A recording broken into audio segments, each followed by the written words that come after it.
Защо е важно да пазим природата, разделно събиране на отпадъци и пестене на вода и електричество? Здравейте, малки приятели! Днес ще ви разкажем за 3 важни начина, по които можем да помогнем на нашата планета, като събираме отпадъците разделно, като пестим вода и като не използваме повече електричество, отколкото е нужно.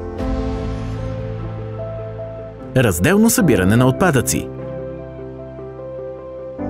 Вие сте виждали различните контейнери в цветове за стъкло, хартия, пластмаса и органични отпадъци, нали?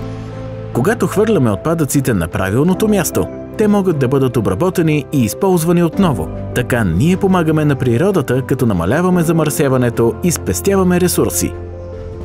Пестене на вода. Всеки път, когато мием ръце или зъби, трябва да се уверим, че чешмата не тече ненужно. Водата е ценен ресурс.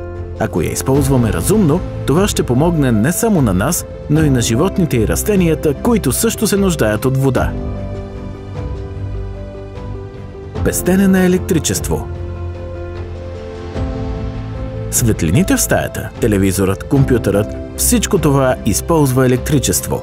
Но ако не използваме уред или стаята е осветена от слънчева светлина, нека изключим уредите и лампите. Така ще помогнем на Земята, като намалим замърсяването и спестим пари от сметката за ток.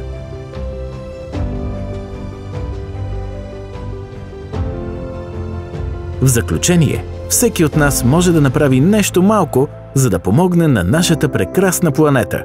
Дори най-малкото действие има значение. Нека бъдем отговорни и грижовни към Земята, защото тя е нашият единствен дом.